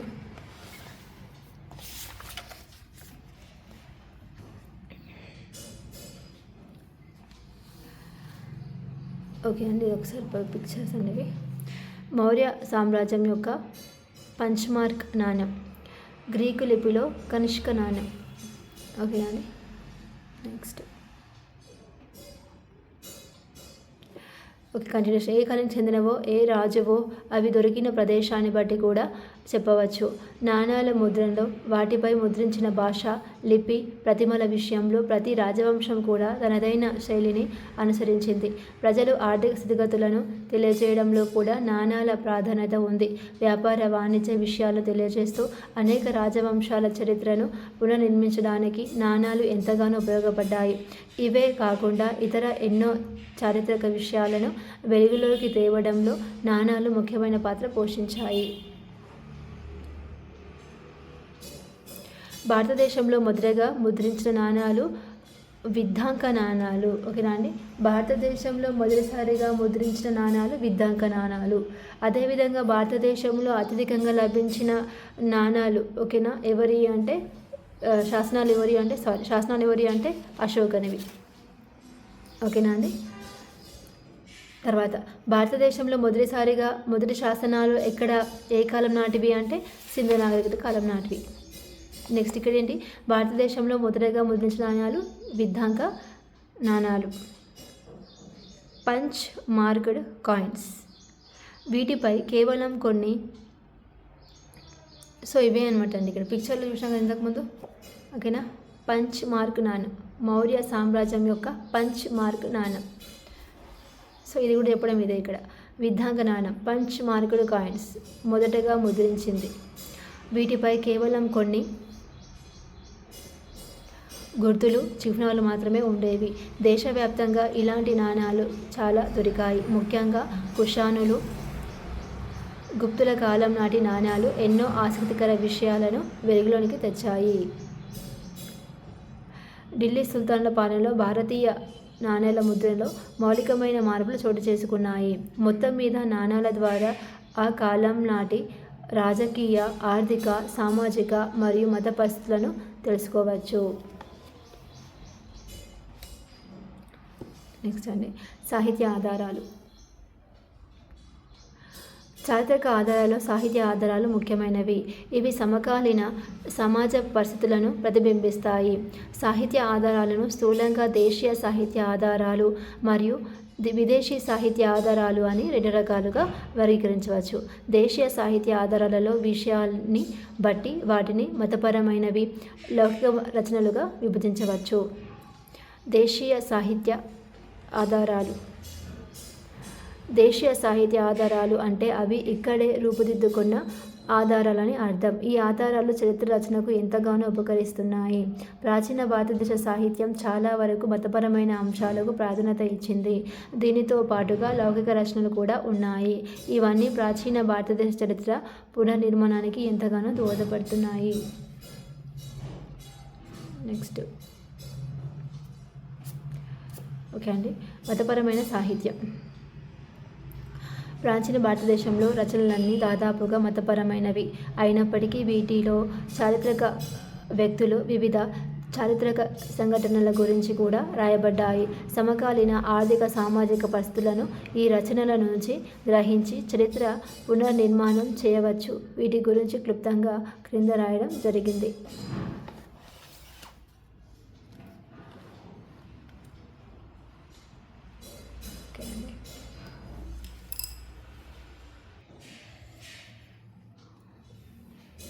బ్రాహ్మణిక గ్రంథాలు లేదా వేద సాహిత్యం ప్రాచీన భారతదేశ చరిత్ర పునర్నిర్మాణానికి ముఖ్యమైన ఆధారంగా ఉంది. వీటిని సంస్కృత భాషలో రాశారు. వాటిలో పేర్కొనదగినవి వేదాలు, వేదాంగాలు, ఉపవేదాలు, ఉపనిషత్తులు, పురాణాలు, ఇతిహాసాలు, ధర్మశాస్త్రాలు. ఈ సాహిత్యం అంతా కూడా నాటి సమాజాన్ని ప్రతిబింబించింది. భారతదేశంలోనే అత్యంత ప్రాచీన సాహిత్యమైన ఋగ్వేదం తొలి ఆర్యుల రాజకీయ, సామాజిక, ఆర్థిక, మత పరిస్థితులను తెలియజేస్తుంది. ఎవరిక్కడ? తొలి ఆర్యుల యొక్క రాజకీయ, సామాజిక, ఆర్థిక, మత పరిస్థితులను తెలియజేస్తోంది.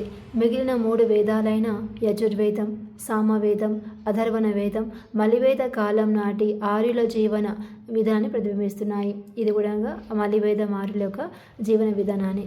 ఉపనిషత్తులు భారతీయ తాత్విక ధోరణుల గురించి వివరిస్తాయి. ఉపనిషత్తులు ఏం చేస్తాయి కదా, భారతీయుల యొక్క తాత్విక ధోరణుల గురించి వివరిస్తాయి.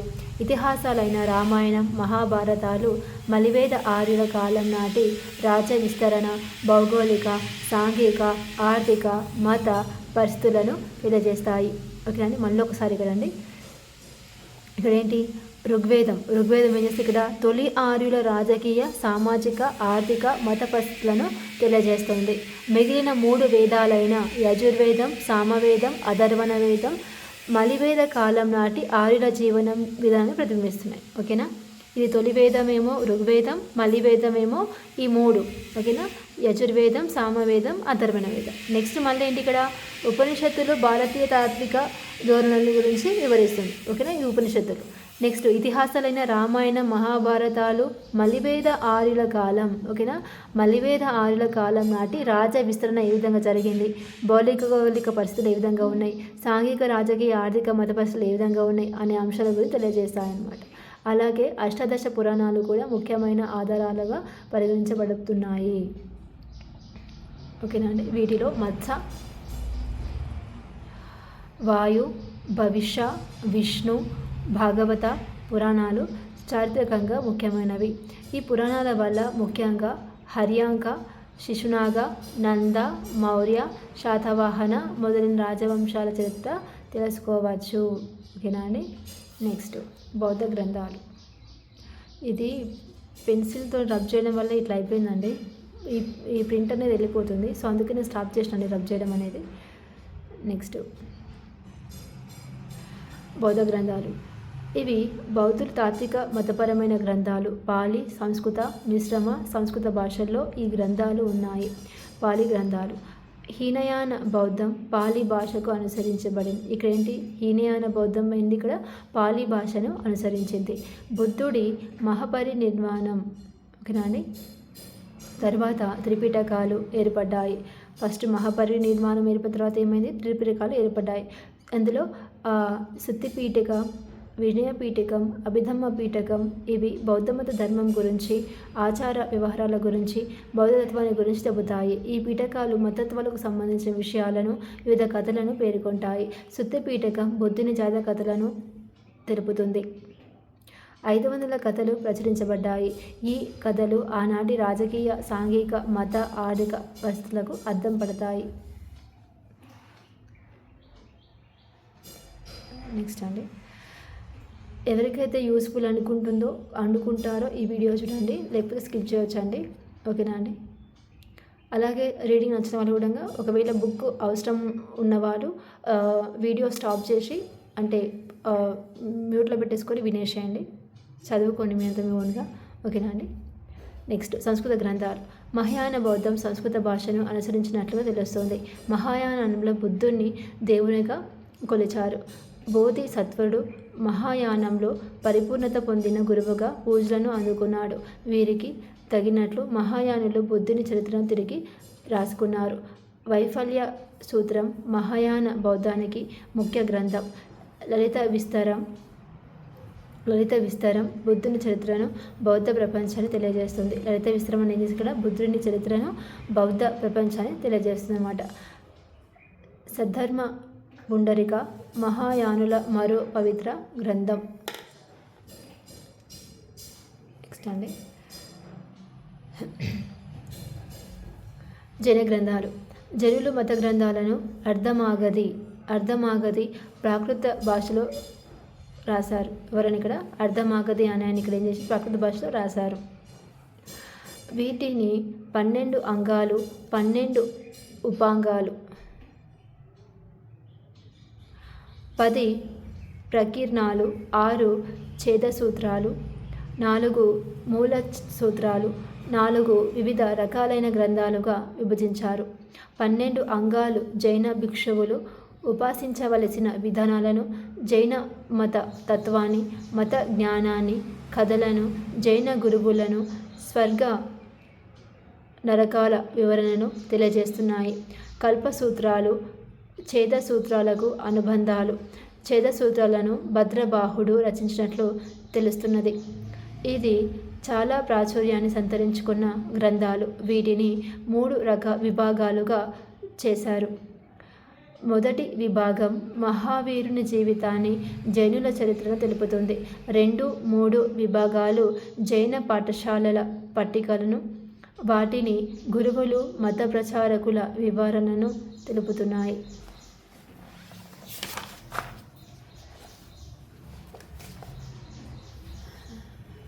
ఓకే అండి. నెక్స్ట్ లౌకిక సాహిత్యం. ప్రాచీన భారతదేశంలో పైన పేర్కొన్న మతపరమైన సాహిత్యంతో పాటు లౌకిక రచనలు కూడా చేయబడ్డాయి. ఇవి సమకాలీన పరిస్థితుల గురించి చాలా విలువైన సమాచారాన్ని అందిస్తున్నాయి. అవి చారిత్రక గ్రంథాలు. పాలీ భాషలో రచించిన దీపవంశ, మహావంశాలు శ్రీలంక చరిత్రను వివరిస్తాయి. భారతదేశంలో బౌద్ధమత వ్యాప్తిని, శ్రీలంకలోని బౌద్ధమత వ్యాప్తిని ఈ గ్రంథాలు వివరిస్తాయి. ఇవి దక్షిణ భారతదేశ చరిత్రను, రాజకీయ పరిస్థితులను కూడా తెలుపుతాయి. దీపవంశం 4 లేదా 5వ శతాబ్దిలో విరచితమైనట్లు తెలుస్తుంది. మహావంశం 5వ శతాబ్ది చివరి మహానాదుడు రచించాడు. సంస్కృతంలో వెలువడిన మరొక చారిత్రక గ్రంథం కల్హను రచించిన రాజతరంగిణి క్రీస్తు.శకం 1148. ఇది కాశ్మీర్ దేశ రాజుల వంశావళిని వివరిస్తుంది. దీనిలోని కథల్లో చారిత్రక వాదాలు కూడా ఉన్నాయి.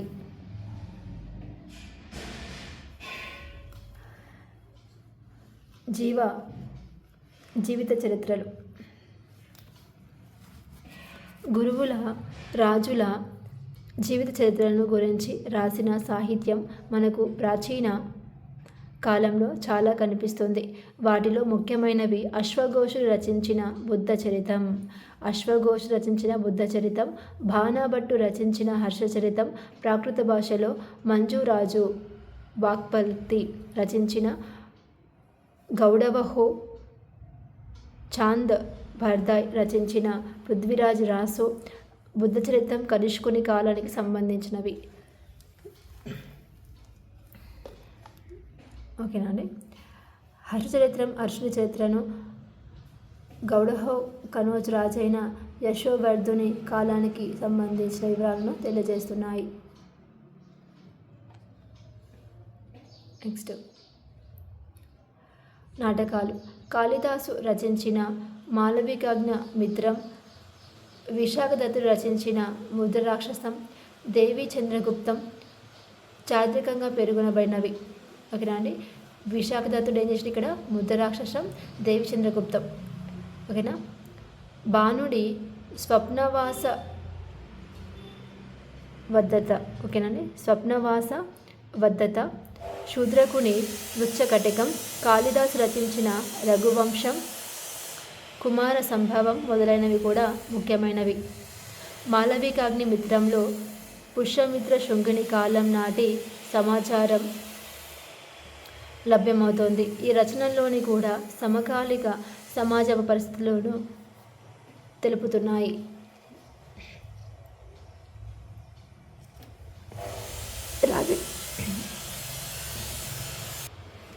ఓకే అండి. రాజకీయ గ్రంథాలు. చాణక్యుడు లేదా కౌటిల్యుడు రాసిన అర్థశాస్త్రం మౌర్యుల పరిపాలన విధానం, ఆర్థిక సామాజిక స్థితిగతుల్ని ప్రతిబింబిస్తుంది. శాస్త్రీయ సాంకేతిక గ్రంథాలు. ఈ గ్రంథాలు ప్రాచీన భారతదేశంలోని శాస్త్ర సాంకేతిక ప్రగతితో పాటుగా చారిత్రక విషయాలను వివరిస్తాయి. ఆనాటి ప్రపంచంలో భారతదేశం భూగోళం, గణితం, వైద్య రంగాలలో ఏ విధమైన ప్రగతి సాధించారనే విషయాన్ని ఇది తెలియజేస్తాయి. వరాహమిహిరుడు రాసిన పంచసిద్ధాంతిక భారతీయ ఖగోళ శాస్త్రానికి బైబిల్ లాంటిది. అలాగే ఆర్యభట్టు దిశగీతిక సూత్ర, సూర్య సిద్ధాంత, రోమక సిద్ధాంత, ఆర్యభట్టీయం అనేవి రచించారు. చరక సంహిత అనేది వైద్య రంగానికి సంబంధించిన గ్రంథం. చరక సంహిత ఇది 7th క్లాస్ టెక్స్ట్ బుక్లో ఉంటుందండి, ఇది చరక సంహిత అనేది. నెక్స్ట్, వీటిలో శాస్త్ర విషయాలతో పాటుగా కొంత చారిత్రక సమాచారాన్ని లభ్యమవుతోంది. ఇవే కాకుండా పాణిని రాసిన అష్టాధ్యాయి అనే సంస్కృత వ్యాకరణం, పతంజలి రచించిన మహాభాష్యం, గార్గుడు రచించిన జ్యోతిష్య సంహితలో కూడా విలువైన సమాచారాన్ని అందిస్తున్నాయి. పాణిని మౌర్యుల చరిత్ర గురించి, వారి ముందు కాలాన్ని గురించి వివరించాడు. పతంజలి శుంగుల కాలాన్ని వివరించాడు.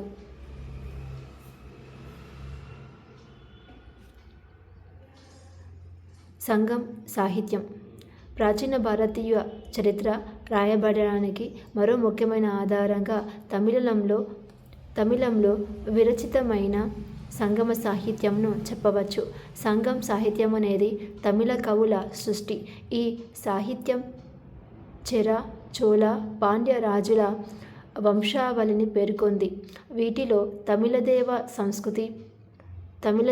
సంస్కృతి సమకాలీన స్థితిగతులు స్పష్టంగా ప్రతిబింబిస్తున్నాయి. వీటిలో ముఖ్యమైనవి కురల్, శిలప్పాధికారం,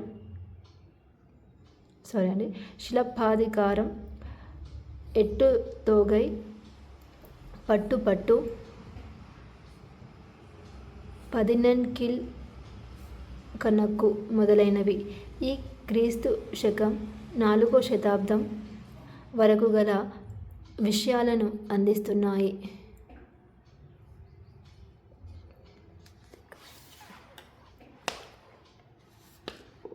నెక్స్ట్ అండి, విదేశీ వాంగ్మయాధారాలు. ఆనాటి కాలం నుంచి విదేశీ యాత్రికులు భారతదేశాన్ని సందర్శించి తమ అనుభవాలను గ్రంథస్థం చేశారు. ఈ విధంగా గ్రీకులు, చైనీయులు, అరబ్, ఐరోపా వారి రచనలు మన దేశానికి సంబంధించిన ఎంతో విలువైన సమాచారాన్ని అందిస్తున్నాయి. వీటి సహాయంతో చరిత్రను పునర్నిర్మించవచ్చు. గ్రీకు, రోమన్ ఆధారాలు. ప్రాచీన భారత చరిత్ర రాయడానికి గ్రీకు ఆధారాలు చాలా ముఖ్యమైనవి. ఇవి చాలా నమ్మకమైన సమాచారాన్ని మనకు అందజేస్తాయి. అలెగ్జాండర్ దండయాత్రకు పూర్వం భారతదేశానికి, గ్రీస్ దేశానికి గల సంబంధాలను గురించి చాలా తక్కువ తెలుస్తుంది. క్రీస్తుపూర్వం 6వ శతాబ్దంలో పారశిక చక్రవర్తి హెరియస్ గ్రీస్ దేశస్థుడైన స్కైలాక్స్ ద్వారా సింధు ప్రాంతాన్ని గురించి పంజాబ్ను జయించకముందు తెలుసుకున్నాడు.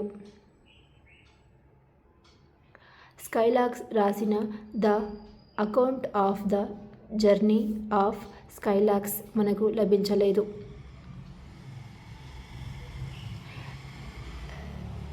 హెరోడోటస్ క్రీస్తుపూర్వం 483 నుంచి 430 భారతదేశాన్ని గురించి తన హిస్టోరియా గ్రంథంలో రాశాడు.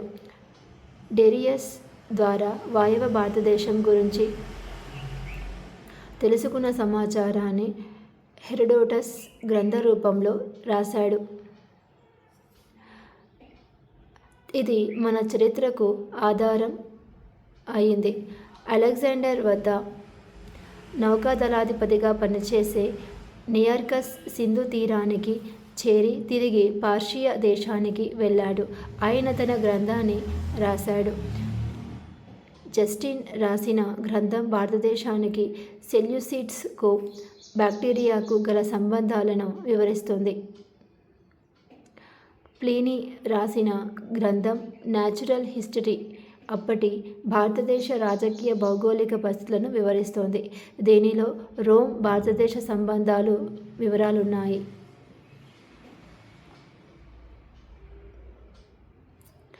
మొగస్థినిస్ అనే గ్రీకు దేశస్థుడు సెల్యూకస్ నికేటర్ రాయబారిగా చంద్రగుప్త మౌర్యుని ఆస్థానానికి విచ్చేసి ఆ కాలపు పరిస్థితులను వివరంగా ఇండికా అనే గ్రంథంలో రాశాడు. అయితే ఆ గ్రంథం ఇప్పుడు లభ్యం కావడం లేదు.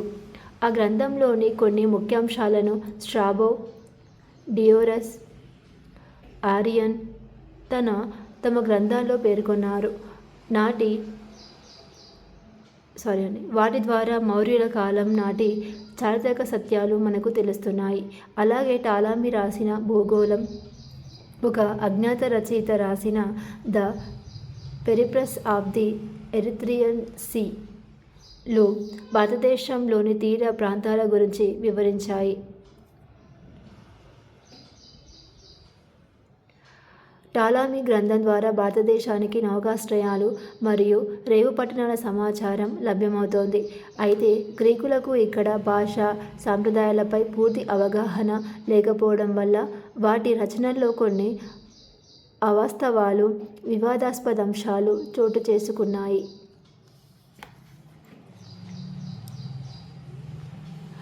చైనా ఆధారాలు. చైనాలో లభించిన ఆధారాల ద్వారా సిథియన్లు, యూచి తెగవారు భారతదేశంపై చేసిన అక్రమాలను గురించి తెలుసుకోవచ్చు. బౌద్ధ పవిత్ర స్థలాలను చూపడానికి, బౌద్ధమత గ్రంథాలను సేకరించడానికి చైనా బౌద్ధ భిక్షువులు భారతదేశం వచ్చారు. వారు తమ గ్రంథాల్లో ఆనాటి భారతదేశాన్ని గురించి వివరంగా రాస్తూ తాము చూసిన, సందర్శించిన ప్రదేశాల గురించి వివరంగా తెలిపారు. వారిలో ప్రముఖుడు పాహియాన్. అతను, ఈ పాహియాన్ అనే పేరు కూడా పిఐలో వస్తుంటాయండి బాగా ఇవి. అతను 5వ శతాబ్దంలో ఫోకోకి అనే గ్రంథంలో మధ్య ఆసియా గురించి, వాయవ భారతదేశం, గంగాలోయ గురించి, శ్రీలంక, జావాలను గురించి వివరంగా రాశాడు. తన గురించి కూడా తెలిపాడు. హుయాన్సాంగ్ అనే మరో చైనా దేశస్థుడు బౌద్ధ భిక్షువు హర్షుడి కాలంలో భారతదేశానికి వచ్చి హర్షుడి ఆస్థానాన్ని దర్శించాడు. అతడు సియుకి అనే గ్రంథంలో విశిష్టమైన విలువలు ఉన్న చారిత్రక విషయాలను స్పష్టంగా వివరించాడు. ఇతను భారతదేశంలో చాలా భాగాన్ని దర్శించాడు. ఇత్సింగ్ అనే మరో యాత్రికుడు ఇండోనేషియా నుంచి సముద్రయానం చేసి భారతదేశాన్ని చేరాడు. సంస్కృత గ్రంథాలు బౌద్ధులు ఆచార వ్యవహారాల గురించి తమ గ్రంథాలు స్పష్టంగా తెలిపాడు.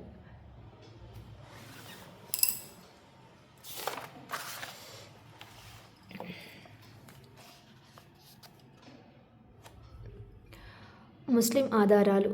మహ్మదీయ చరిత్రకు సంబంధించిన ఆధారాలు క్రీస్తుశకం 7 లేదా 8 శతాబ్దాల నుంచి లభ్యమవుతున్నాయి. ఆల్బెరూని, ఇబన్ బతూతా, బరౌని, అమీర్ ఖుస్రూ, పెరిస్టా మొదలైన వారి రచనలు మధ్యయుగ భారతదేశ చరిత్రకు ఎంతో ఉపయోగపడుతున్నాయి. మహమ్మద్ గజ్నీతో పాటు భారతదేశం వచ్చిన ఆల్బెరుని సంస్కృతం నేర్చుకున్నాడు. ఇతని తెహ్రీక్ ఈ హింద్ పుస్తకం ఓకేనండి తెహ్రీక్ ఈ హింద్ పుస్తకం మధ్యయుగ భారతదేశ చరిత్ర నిర్మాణానికి ఉపయోగపడుతుంది. ఇది తారీఖీ హింద్ అనేది 7th క్లాస్లో ఉంటుందండి. పుస్తకం పేరే తారీఖీ హింద్. ఈ ఓకేనండి మహమ్మద్ గజనీలో వస్తుంది ఇది తారీఖీ హింద్ అనేది. ఇక్కడేమో తహీక్ హీ హింద్ అని వచ్చింది. ఓకేనండి. అలాగే మిన్హాజుద్దీన్ సిరాజ్ రచన తబాకత్ ఈ నజీరీ ద్వారా మహమ్మద్ గోరి దండయాత్రలు వివరంగా తెలుసుకోవచ్చు. నెక్స్ట్ అండి యూరోపియన్ ఆధారాలు. వెనీస్ దేశస్థుడు మార్కో పోలో కాకతీయుల కాలంలో భారతదేశాన్ని సందర్శించి తమ యాత్రా అనుభవాలను ట్రావెల్స్ అనే గ్రంథంలో పొందుపరిచాడు. ఇటలీ యాత్రికుడైన నికోలో కొంటి, పర్షియా రాయబారి అబ్దుల్ రజాక్, పోర్చుగీస్ వర్తకుడైన డామింగ్ ఫేస్ న్యూనేజ్ రచనలు కూడా విజయనగర సామ్రాజ్యం గురించి ఎన్నో అంశాలను వెలుగులోకి తెచ్చాయి. చివరగా వాస్తవాలని తెలియజేయడానికి చరిత్ర కోరుకుంటోంది. చరిత్రకారులు తమకు లభించిన వివిధ రకాల ఆధారాల ద్వారా గత కాలపు వాస్తవాలతో చరిత్రను పునర్నిర్మించి ప్రస్తుత భవిష్యత్తు తరాల కోసం అందిస్తారు. ఈ ప్రయత్నంలో చరిత్రకారులు ఒకే కాలానికి సంబంధించిన సాహిత్య పురాతత్వ ఆధారాల ద్వారా గత కాలపు వాస్తవాలతో చరిత్రను పునర్నిర్మించి ప్రస్తుత భవిష్యత్తు తరాల కోసం అందిస్తారు. ఈ ప్రయత్నంలో చరిత్రకారులు ఒకే కాలానికి సంబంధించిన సాహిత్య పురాతత్వ ఆధారాల విశ్వసనీయతను పరిశీలించాలి. వాటితో ఒకదానితో ఒకటి సరిపోల్చి చూసిన తర్వాతే ఆ కాల పరిస్థితులను నిర్ధారణ చేయాలి. ఓకేనా అండి. సో అయిపోయిందండి. సో ఒక్కసారి భారతదేశపు ముఖ్య శాసనాలు చూద్దామండి. సో వీలైతే ఇందులో నుంచి బిట్లు వచ్చే అవకాశం కూడా ఉంటుంది కదండి. ఒక్కసారి అండి ఎవరికైతే కావాలనుకుంటే ఒకసారి చూసుకోండి. ఓకే అండి. ఒకసారి స్క్రీన్ షాట్ కావాలంటే తీసుకోవచ్చండి. ఇక్కడ ఓకే ఫస్ట్ వన్ శాసనాలు. చక్రవర్తులు అంశం అశోకుని శాసనాలు, తర్వాత బాబ్రు శాసనం, మస్కీ శాసనం, ఎర్రగుడి. ఓకేనా. ఇవన్నీ కూడా చక్రవర్తి వారు. ఇక్కడ అశోకుని శాసనాలు, బాబ్రు శాసనం, మస్కీ శాసనం, ఎర్రగుడి. ఇక్కడ అశోకుని విధానాలు, అశోకుని బౌద్ధం పట్ల విశ్వాసం, బాబ్రు శాసనం అనేది. తర్వాత మస్కీ శాసనం అనేది అశోకుని పేరు ప్రస్తావించిన శాసనం. ఎర్రగుడి ఏంది ఇక్కడ మౌర్య సామ్రాజ్యపు దక్షిణ సరిహద్దు ప్రస్తావన. జునాగఢ్ శాసనం రుద్రధామునుడు. ఇది సంస్కృత భాషలో ఉంది. చంద్రగుప్త మౌర్యుని సేనాని పుష్యగుప్తుడు సుదర్శన తటాకాన్ని నిర్మించిన తెలియజేస్తుంది. హాదిగుంఫ కరవేలుని ఘనత. నాసిక్ శాసనం గౌతమి బాలశ్రీ గౌతమి పుత్ర శాతకర్ణి విజయాలు. అలహాబాద్ స్తంభ శాసనం సముద్రగుప్తుని విజయాలు. మెహ్రూలి ఇనుప స్తంభ శాసనం రెండో చంద్రగుప్తుని విజయాలు. ఈ మెహ్రూలి ఇనుప స్తంభం అనేది ఇది కూడా 7th చాప్టర్ ఉంటుందండి. ఎవరి కాలంలో నిర్మించారు అనేది. సో ఇది 2 చంద్రగుప్తుడు అనమాట. ఓకేనా. విజయాలు. మాండాసోర్ శాసనం కుమారదత్త 1 టెట్లో రావడం జరిగిందండి బిట్టు కూడా. అందుకని 1 ఒకసారి చూసుకోండి ఒకసారి. మాండోసూర్ శాసనం కుమారగుప్తుడు 1 మొదటి కుమారగుప్తుని పాలన విషయాలు వత్సబట్టి రచించారు. తర్వాత ఐహోల్ శాసనం రెండో పులికేశి హర్షుడు రెండో పులికేశి చేతిలో ఓటమి పాలైనట్లు తెలియజేస్తుంది. దీనిని రవికీర్తి రచించాడు. ఉత్తర మేరూర్ మొదటి పరాంతకుడు చోళుల గ్రామ పరిపాలన గురించి రాయడం అన్నమాట. ఇది మోటుపల్లి కాకతీయ గణపతి దేవుడు విదేశీ వర్తకులకు రక్షణ కల్పిస్తూ జారీ చేసిన అభయశాసనం.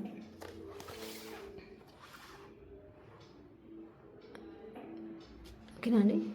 ఇప్పుడు సాహిత్య ఆధారాలు. నెక్స్ట్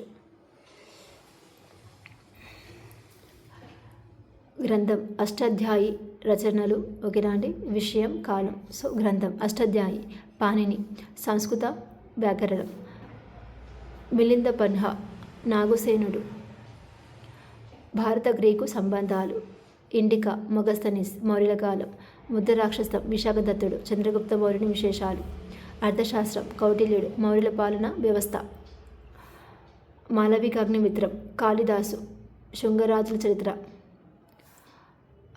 గాథసప్తశతి హాలుడు శాతవాహనుల కాలం.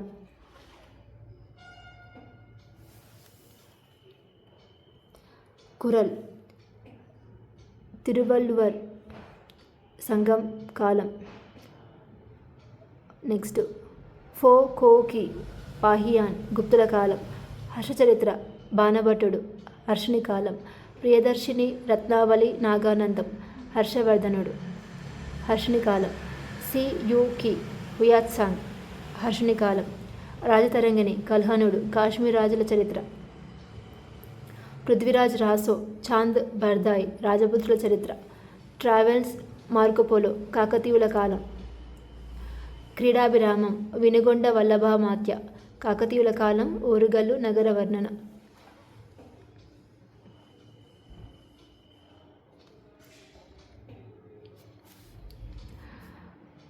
కితాబ్ హీ హింద్ ఆల్బెరుని భారతీయ సమాజం సంస్కృతి. తబకత్ ఈ నాజిరి మిన్హాజుల్ సిరాజ్ క్రీస్తుపూర్వం 1260 వరకు గల ముస్లిం రాజవంశాల చరిత్ర. ఖజైన్ ఉల్ ఫితా అమీర్ ఖుస్రో అల్లావుద్దీన్ ఖిల్జీ దండయాత్రలు. ఆష్కి అమీర్ ఖుస్రో ఢిల్లీ సుల్తానుల కాలం. మిన్ఫాద్ ఓకే అండి. మిఫ్తాబ్ ఉల్ ఫిదా అమీర్ ఖుస్రో జలాలుద్దీన్ దండయాత్రలు. తారిక్ ఈ ఫిరోజ్ షాహీ జియావుద్దీన్ బరాని తుగ్లక్ వంశస్థుల చరిత్ర. ఫుతా ఉస్ సలాటిన్ ఇసామి బహుమనీ సామ్రాజ్యం. కితాబ్ ఉల్ రెహ్లా ఇబాన్ బటూటా. ఇది ప్రింట్ బలేదండి. యాత్రా విశ్లేషణ మహమ్మద్ బిన్ తుగ్లక్ కాలం ఓకేనా అండి. యాత్రా విశ్లేషణ మహమ్మద్ బిన్ తుగ్లక్ కాలం. నెక్స్ట్ షానామా ఫిరదౌసి మహమ్మద్ గజని పాలనా కాలం. అముక్తమాల్యద శిక్షదేవరాయలు విజయనగర సామ్రాజ్యం. అక్బర్నామా అబుల్ ఫజల్ అక్బర్ పాలనా కాలం. ముంతఖాబ్ ఉల్ లుబాబ్ కాఫీ ఖాన్ ఔరంగజేబ్ పాలనా కాలం. ఓకే అండి. వివిధ